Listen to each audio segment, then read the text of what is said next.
Dallas ISD has decided to delay the start of the school year until September 8th. To speak further on the district's decision, joining us this morning is Superintendent Dr. Hinojosa. Thanks for being with us.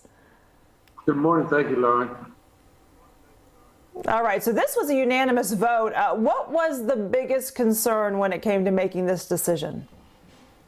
Well, there were two major things. One, we needed to buy a little bit more time to see if this condition would improve. And so by delaying for 3 weeks, it gives us more control of our destiny. That was the number one issue. The second issue is we also need to get our teachers prepared to deliver a better quality of at-home learning for the parents who choose to stay at home.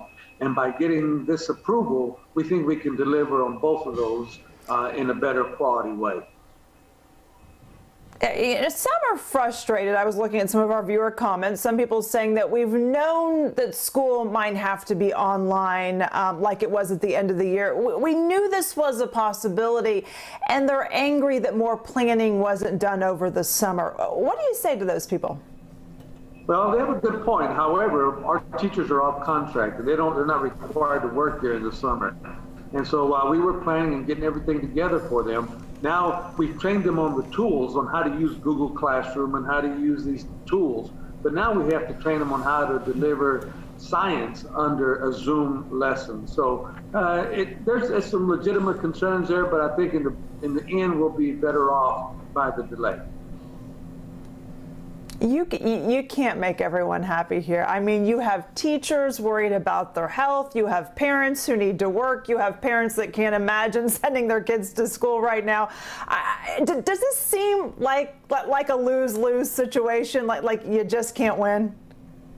Well, in 26 years as a superintendent, this has been obviously the most challenging because people are nervous, but yet we need to get our kids back to school and people need to get back to work, but we got to do it in a safe environment, and that's what's got everybody a little bit agitated, and I understand that.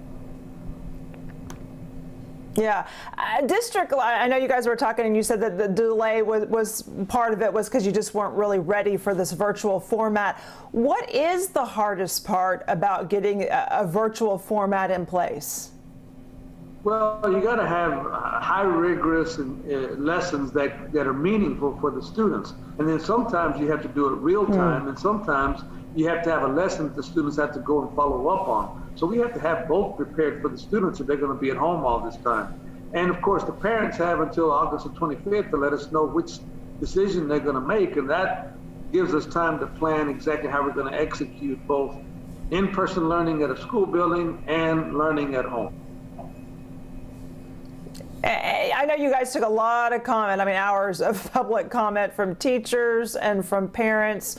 It does sound like that played an important role in this. Yeah, we had to compromise a little bit. We initially wanted all of our teachers to teach from the school building rather than even teach from home, but we made a compromise. If they don't feel comfortable coming to the building, then they can submit a letter. But that's what a lot of the comments were about. Because we want a high quality instruction. We don't want the chihuahua barking while you're trying to teach a lesson. We want to make sure it's high quality learning environment. And so in the end, we ended up compromising and coming up with a better solution. Yeah, keeping those dogs quiet, trust me, I know that can be a hard thing to do. So what happens after September 8th? If we still have numbers, is this going to be an evolving situation? Can this all still change?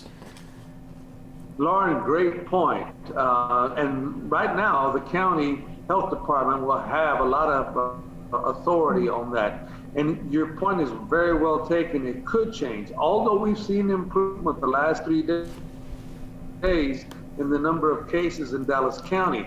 If that trend continues, then maybe we'll be okay. But if it goes the other way, it has a spike, now we've bought ourselves some more time to have some flexibility about how we move forward.